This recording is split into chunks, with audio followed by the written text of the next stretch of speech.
Joining me on this conversation is Mr. Farad Chohan from MANCOSA. He is the school manager, the School of Information and Digital Technology. And on today's topic, we are talking about the future of business, the AI, automation, and digital disruption. We just want to examine the technological shifts that will define entrepreneurship in the coming decade, including AI-powered businesses, remote work, and new industry opportunities. Welcome to Daily Entrepreneur, Mr. Fahad. Well done. And thank you for having me. And thank you for that brilliant introduction. Sure. Is it Mr. Farad or Fahad? It's Mr. Farad Hussein Farad. Chohan, yes. Okay, Correct. Farad Chohan. Okay, I will redo that. So can you please tell us a little bit about your role at MANCOSA? When someone says you are a school manager, what is your role and what are your day-to-day responsibilities? Yeah, so thank you for that. It's quite a vast portfolio, but in a nutshell, one of my key responsibilities is to provide leadership within the school, monitor program and facilitate program development to ensure relevance to industry, to ensure a parity across the entire the programs within the school. It's also to ensure that we maintain a student-centric focus at MANCOSA, in particularly the School of Information and Digital Technology. Okay, sure. So let's get into today's topic. And I love when we speak about education. This is one of the things that I really enjoy talking about. How will AI-empowered business reshape entrepreneurship in Africa, over the next decade? And what opportunities are being overlooked right now? And I just want to start that conversation re-looking at startups, re-looking at innovation gaps, and local versus global competition. Yeah, that's quite a good question. And what is important, and we see this quite a lot with our youngsters, particularly in the African context, right? We want to talk about entrepreneurship within the African context. And every time someone says, Africa is behind in terms of AI, I always want to ask the question, behind whom? Yeah, who Uh, I, is I, behind? yes, I mean, I've ventured into different countries, different universities, different institutions, and Africa actually is on the cusp of innovation as well, just as our global north partners and colleagues. And Sure. so I always ask the question, are we behind Silicon Valley? I mean, these companies have to retrofit AI Yeah. into an aging system. Africa Mhm. doesn't have to do that. Yeah. you know so the innovation gaps are there, notwithstanding competition, local and global competition. But Sure. we talk about the infrastructure or the structural argument in terms of where does Africa sit in comparison to what we Mhm. might call the Western markets. Sure. And I say we have a blank canvas and an ideal opportunity, especially from an entrepreneurship point of view, is Yeah. to really grab the bull by the horns and innovate. Mm. We don't have legacy ERP systems and to create this incumbent resistance. Sure. I'll give you a classical example in my experience, and I'm sure many viewers will agree with me in terms of, let's look at the PISA platform. Yeah. In Africa, we need to look at what's the niche requirement. We need to look at our local communities. Mm. When we say innovate, we don't need to reinvent the wheel. We need to listen to our communities. We need to listen to what our people actually requires. Mm. And we need to be vigilant in terms of this and innovate around that. It's a workaround. I think innovation, in particular emerging technologies such as AI, machine learning, and so on, allows African entrepreneurs to leapfrog and compete in the global market. And I Yes. think I think that's very powerful. Sure. So what does digital disruption actually looks like, in emerging markets? And how can African entrepreneurship position themselves ahead of it, rather than react to it? So when we talk about digital disruptions, What does that actually look like in emerging markets? And do we see entrepreneurship or entrepreneurs actually position themselves ahead of it or rather reacting to it? Yeah, I love the word, disruption. Yeah. Are we You know, disrupted as entrepreneurs? that's a very good question. Yeah. Let me just fall back on your previous question, and then we will immediately look at this. We Sure. always I love the phrase think outside the box, Yeah. but it keeps us in a paradigm that means we're still thinking about the box. We're just Mhm. taking a step out of it. I Sure. rather throw the box away and start from ground zero. So when we talk of disruption, as much as I love the phrase, and we use this in teaching in education a lot, Yeah. think outside the box, students, come up with innovative ideas. Mm. I love to say, let's change that paradigm. Let's get rid of that box and let's focus on what is exposed to us. What is our environment actually telling us? And so when we Yeah. talk about disruption, a lot of people talk about disruption like it comes through a press release and so on. It Yeah. actually doesn't. It's a workaround. Yes. Someone is already doing something differently, Mhm.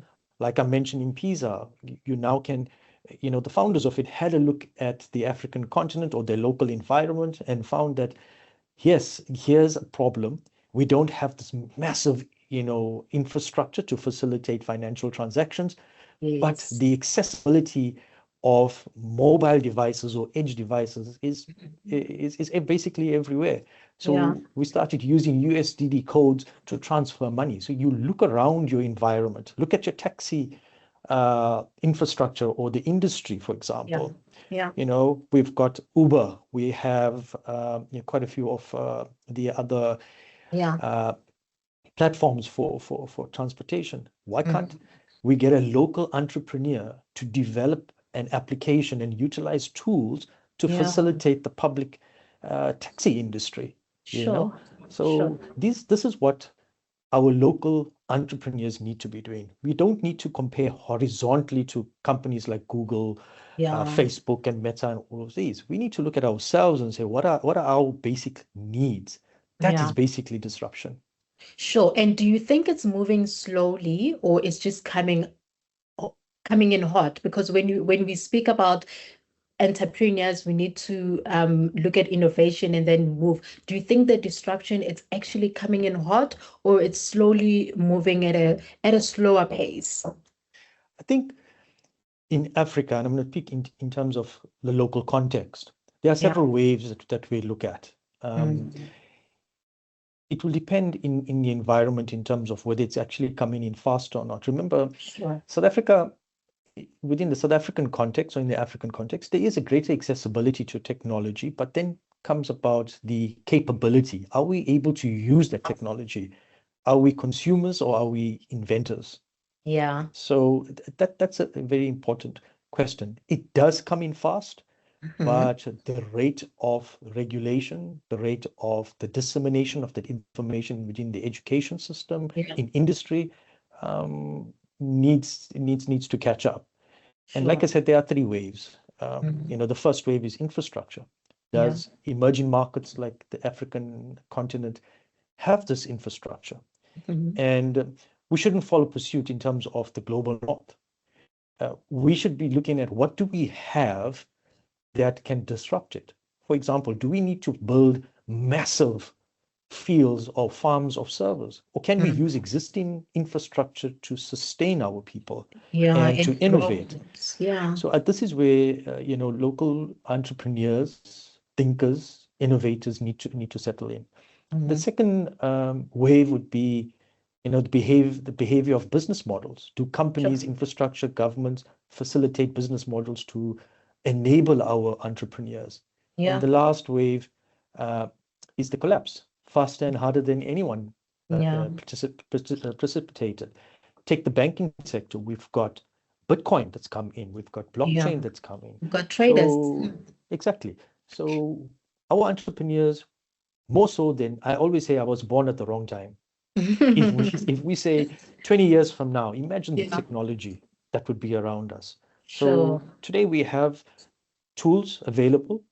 entrepreneurs need to harness the capabilities of those tools.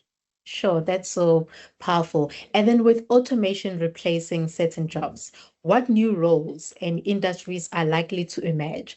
And how should young African prepare for them today to make sure that we are bridging the gap between business and education?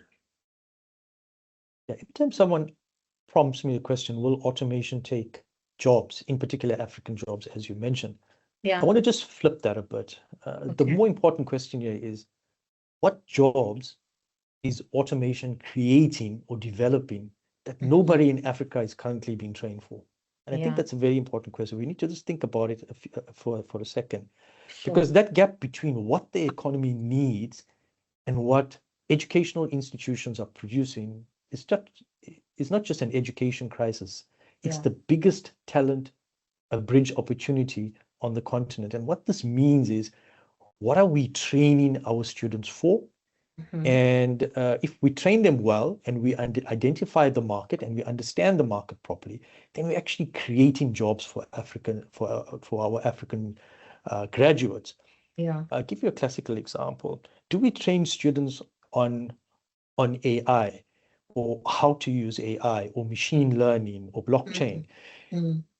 Yes, the foundation should be there, but we need to bridge the gap in how can a student identify a problem where AI is a tool to Yes. circumvent that problem or to mitigate that problem. Because Mm. we don't just plug in AI into every single problem. We need to Yeah. find what we call fit for purpose, right? Sure. Yeah. So to answer your question succinctly, I think the I think the automation actually creates opportunities for Mhm. students. Mhm. Yeah.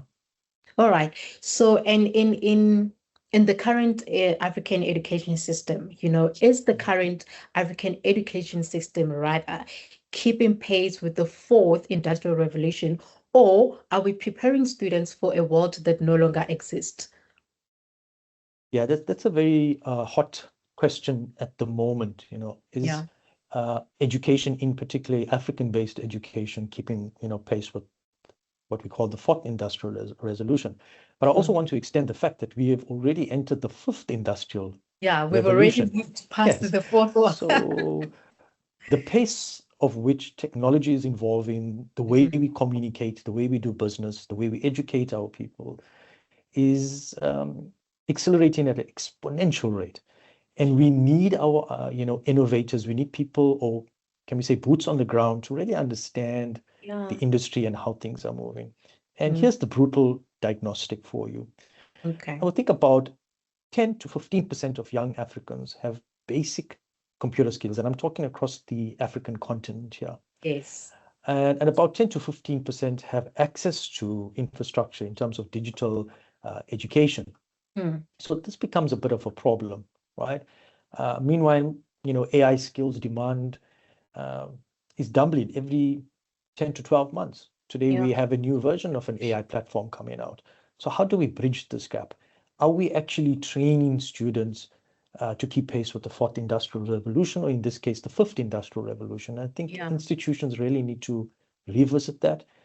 What jobs like data capturing, clerical tasks, caching, ticket processing are now obsolete.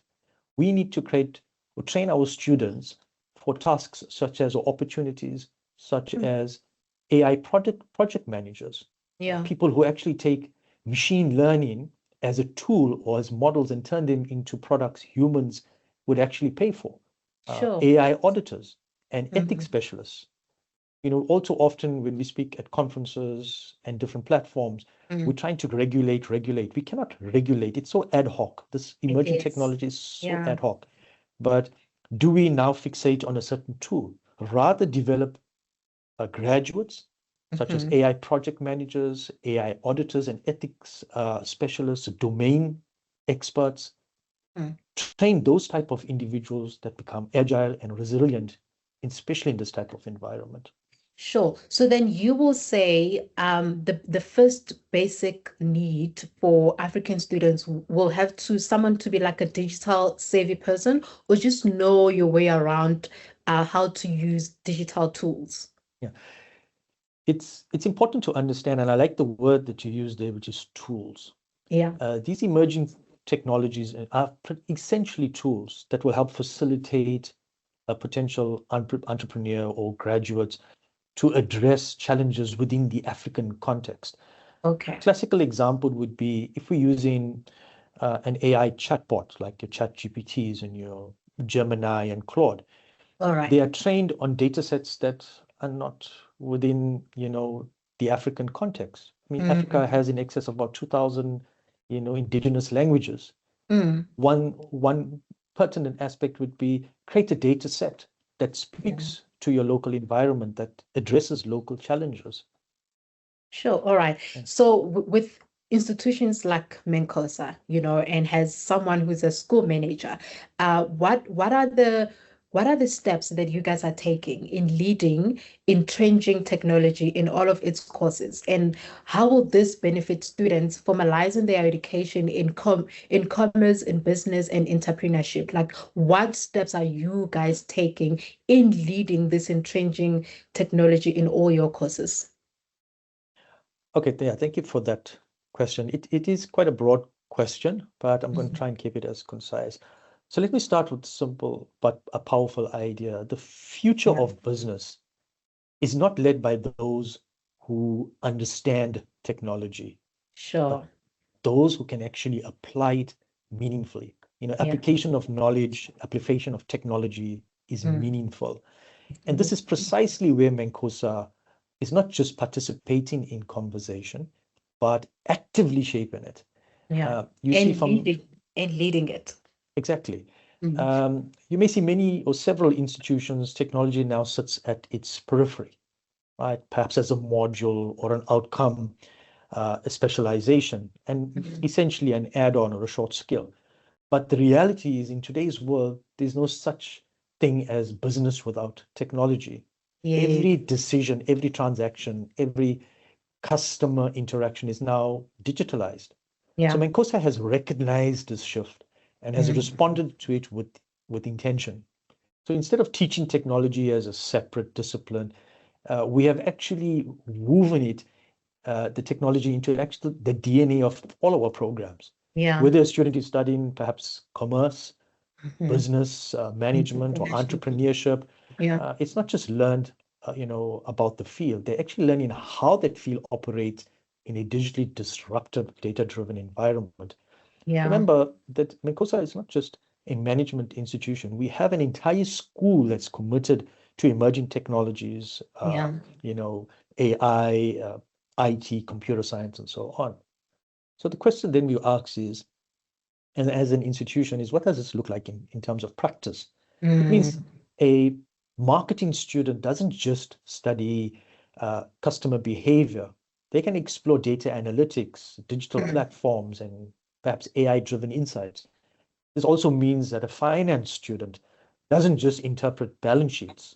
They Yeah. understand fintech technologies, automation, real-time decision-making systems. Yes. And it also means from an entrepreneurship point of view, an aspiring entrepreneur doesn't just write a business plan. They Mm. would be able to learn how to build, scale, and adapt a business to a digital, environment.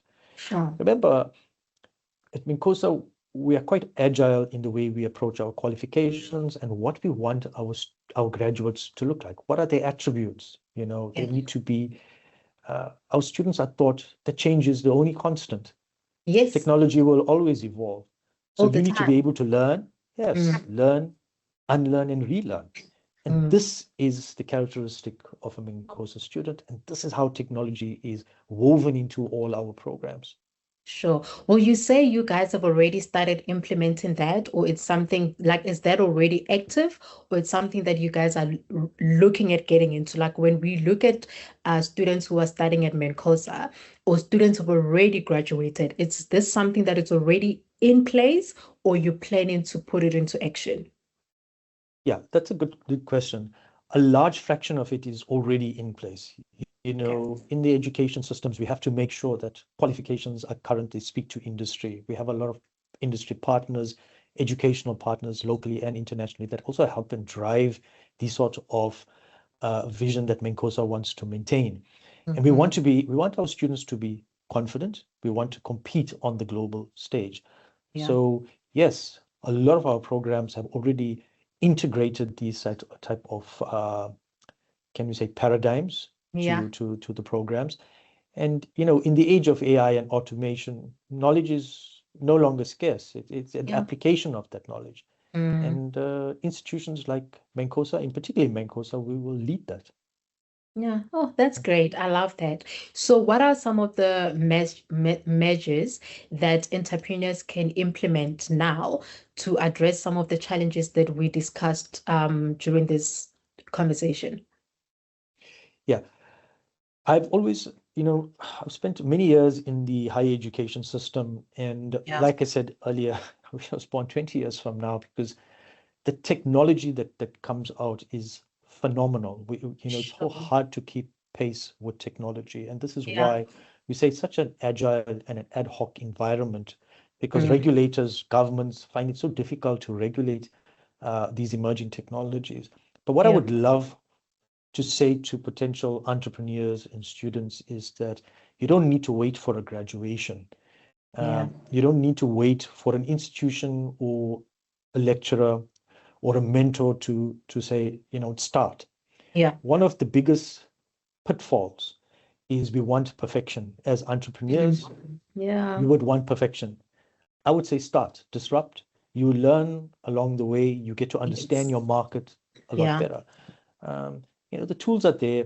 We've got platforms for you to market yourself. Mm. Um, Look at what your local environment has to offer. Look Mm-hmm. at workarounds. Look at what speaks to your community and start. Yeah. And Don't stuff. wait for somebody to give you that push. And that's Yeah. the essence of an entrepreneur, essentially. Mm. Oh, so that's great. And for someone watching this episode, we just want to encourage you to start, start with what you have, start where Mm, you are, start with the tools that you currently have, and then see where that goes. Thank you so much for joining us, Mr. Farad. This was problem. quite insightful, and I really hope that people who are watching this episode, whether they are currently studying or they are looking into studying, some of the things that we discuss here are some of the things that they can implement in their journey of entrepreneurship, in their journey of learning or starting a business or already improving the businesses that they're already in. So is there any question that you want us to go back to or rectify, because we have a little bit of Mm. time left, something that you want to go Um, back to that you feel you didn't get much into it? I want to go back to the first question in terms of innovation gaps, local versus global Okay. competitiveness, and so on. Okay. In Uh, terms of the responses, were they informative? Were they they too were. academic or No, no, no. too sparse? I'm trying to make the responses as specific as possible. No, they were perfect, but I, Okay. I wouldn't want us to miss on your actual notes, because if you prepared, Yeah. then you must give time to get into it. So I'm gonna ask question one again, and then you can get into the answer. Then you can take it as far as as far as you want. Cool. So, let's begin here. How will AI-empowered business reshape entrepreneurship in Africa over the next decade? And what opportunities are being overlooked right now? And I want us to start this conversation looking at startups, looking at innovation gaps, and local and global competition. Okay. Yes. Thank you for that question. It's a very pertinent question because AI is the buzzword at the moment, Yeah, and it's trending. we Yeah. want our youth entrepreneurs, whether they're young or a little bit seasoned, especially in the African context, to have a look at the next decade and see, what opportunities are there and what has been overlooked. Every time someone says Africa is behind, I always ask the question in terms of behind who, in Mhm, terms of AI, in terms of emerging technologies. Are we mhm. behind Silicon Valley companies Yeah, who are trying to actually retrofit an AI into a 40-year-old aging banking system, for example? And yeah, for me, this becomes a disadvantage. But yeah. in the African context, I think we're so agile. there's so much talent and innovation across the continent, which I've seen firsthand. And so there are challenges notwithstanding, that entrepreneurs will experience, graduates will experience, but companies will experience. But it's very important that we recognize how can emerging technologies such as AI help reshape these environments. And this is where our entrepreneurs are actually required. Yeah. Africa enters the AI decade as many markets with something no Western market has. And this is Yeah. something that we need to focus on. Mm-hmm. And that is a blank canvas. There's no mainframe debt. The global north establishes the mainframe. 100%. We might not have the sovereignty of our data, but entrepreneurs need to look at how do we maintain the integrity and the sovereignty of our data. Build systems, design systems around the indigenous environments that you're in. You don't need to work horizontally and compete with the Googles of the world. Yes. You don't need to be a copycat in terms of that. You need to be agile. And like I said, I like the paradigm, think out the box, Yeah. but I would say throw the box away and start from ground zero And because you're still innovate. stuck. Yes, innovate. So I would love to see our entrepreneurs across the African continent Yeah. just to sit back and think, okay, here's my local community, my local environment, my local region. What are the challenges? What are the workarounds? Everybody has a cell phone. Yeah. M-Pesa realized this. They bypassed It's the entire credit card era. It was a yeah. workaround. So I want our entrepreneurs to leap, use technologies, use AI, for example, and that's what the question is focusing on, to Yeah. leap beyond existing, role players. Yeah. And, the continent has, massive, close to about 1.4 billion of youngsters that can Yeah. innovate. So the wealth of talent and innovation is there. We need to harness that. Yeah. Sure. So do you think we are able to bridge the gap between local and global in terms of competition? Are we there yet? Definitely. Okay. Definitely. I always, crunch myself when we say Africa is behind. And I mentioned this earlier. We're not really behind. We're not. We need to look at what we have. Yeah. And, Africa as a whole has in excess of about 2,000 indigenous African languages. And only few are based on an NLP platform. And an NLP Yeah. is the natural language platform Yeah. that is trained in the global north. As entrepreneurs, we need to look at how do we train these platforms on our local languages, to create a greater degree of inclusivity. Yeah. We look at our informal communities. Recently, I read an article, especially in South Africa, that the SME market and the informal market had a Yeah. massive influx of revenue into the South African economy. Economy, So yes. this tells us that entrepreneurs play a very critical role, Yes. in economies across Africa. And there is a market today. There is a market for entrepreneurship. There is a market to bridge the gap between local and global competition. Can I go back to question two and maybe, we can always see Yeah. which one worked better when we edit. So, following up to what you just said, Mr. Chohan, what does digital disruption, and when I say digital, I mean, in inverted commas, actually look like in emerging markets, and how can African entrepreneurship position themselves ahead of it rather than reacting to it? Yeah, I think when we talk of a digital disruption, like I would say, it doesn't just arrive, it doesn't come as a press release, there's a digital disruption. Yeah. It's very nuanced, it arrives as a Um, workaround. mm, Entrepreneurs should look at their environments, their communities, have a look at the people, have a look at existing businesses, and see what needs to be done differently. A classical example within the South African context is, why is there no app or platform to regulate or govern or to support, rather? I think the better word would be to support the support, yeah. public taxi industry, you Mhm. know? So If we go into our local environments, look at our spaza shops, because a lot of business in Africa, Mhm. particularly, become like informal based businesses, small, to medium-sized enterprises, and Sure. obviously we have our conglomerates. Mhm. But for the emerging entrepreneur, we need to look at apps. We need to look at technologies that are already ubiquitous. That means in everybody's hands. Yeah. Um, and we cell phones, edge Yeah. technologies. These are already in people's hands. Yes. So we're not asking or directing entrepreneurs to compete horizontally with companies like X and Meta, Facebook, and so on. What Yeah. we're saying is create a very niche environment Mm, where these global role players will find it very difficult to compete with you. yeah. And this is the power of digital disruption. Sure. Would you say it's coming in very fast, or the destruction, it's actually moving very slowly? Are we seeing it coming at us like real quick, or is taking like it's moving at a slow pace? Disruption itself Yeah. is it is a little bit it will depend on the markets and the environments, but Sure. at the The moment industry level. yes, a different industry.